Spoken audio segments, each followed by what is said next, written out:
तर मित्रांनो, आपण ब्लॉगिंगसाठी सध्या आपल्याकडं काय नव्हतं, तर आपण त्यासाठी एक सेल्फी स्टिक आपण सुरुवातीला काय करतो, हातातून मोबाईल धरून वापरत होतो.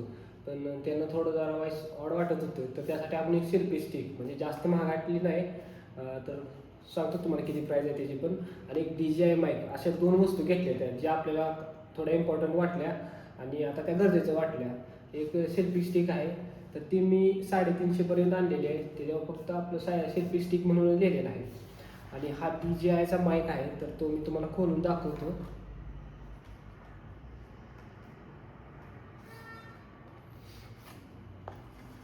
हा DJIचा अशा ह्या प्रकारे असा एक बॉक्स भेटलेला आहे. त्याच्यात ह्याच्या आतमध्ये हे माईक आहेत. हे एक अशा डबल माईक, का तर आपल्याला बोलायसाठी 2 माईकची गरज आहे. सिंगल माईक जर सिंपल ब्लॉगिंग स्वतःसाठी असेल तर ठीक आहे, लेकिन आता काय होते, दोघांना बोलायचं असेल तर 2 माईकची जरूरत असते. तर त्यासाठी आपण डबल माईकचा घेतलेला आहे. ह्याच्यावर सोबत एक की आयफोनला लावण्यासाठी डायरेक्ट पिन भेटलेली आहे, तर ते आपण डायरेक्ट आयफोनला लावू शकतो. आणि यात अशा 2 माईक आहेत. हा एक माईक आहे आणि हा एक, असं 2 माईक भेटलेले आहेत. आणि हा चार्जिंगसाठी दिलेला आहे. ह्याच्यात आपण मागून चार्जिंग करू शकतो. आणि त्याच्यासोबतच आपल्याला त्याला चार्जिंग करण्यासाठी एक त्याच्याबरोबर पिन भेटली. हे बघा, ही आयफोनसाठी एक बारीक पिन असते, ती सुद्धा आपल्याला ह्याच्यासोबत भेटलेली आहे. आणि USB टाईपमध्ये ही पिन भेटलेली आहे.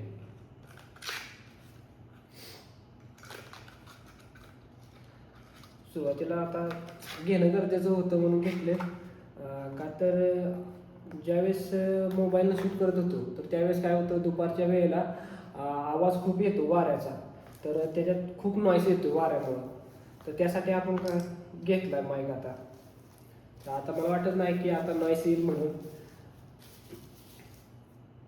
राहिलं हे टाकायचं राहिलं त्याच्यात. आणि ही सेल्फी स्टिक पण काढून दाखवतो.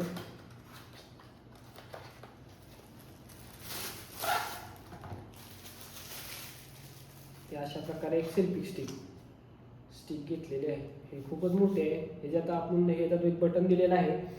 हे बघा, ह्याच्यात एक बटन दिलेलं आहे. ते आपण म्हणजे त्याच्यावरनं कॅमेरा ऑन ऑफ किंवा बंद चालू, फोटो काढायसाठी, रेकॉर्डिंग चालू करायसाठी ते वापरू शकतो.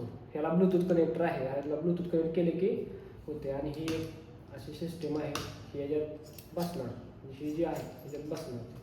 आणि आपण बघूया किती लांबपर्यंत होते ओपन.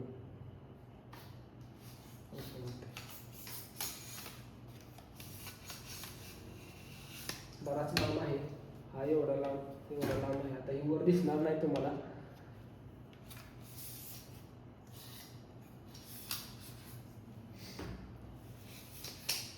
त्याला फोल्ड करूया. आणि ही खालच्या साईडला ज्यावेळेस समजा कोण नसेल तर हे आपण असं उभा पण करू शकतो. ह्याला हे अशा प्रकारे असं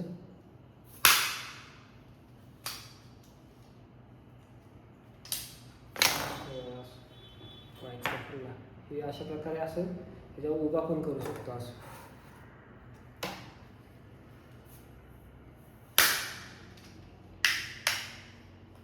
तर हा आपण आता ह्या 2 गोष्टी घेतलेल्या आहेत. जसं जसं पुढं जाईल तसं त्या आपण बाकीच्या पण वस्तू लवकरच घेणार, ज्या ज्या वस्तू लागणार आहेत आपल्याला ते. तर आता बघूया पुढच्या व्हिडिओमध्ये आपण माईक वापरणारच आहे, तर त्याच्यात आपल्याला समजून जाईल की किती नॉईस येतोय आणि कसा आवाज येतोय ह्याच्यातनं. आता जो आवाज आहे तो असाच आहे. आता एक बंद करून मी एक माईक लावून आवाज लावतो तुम्हाला.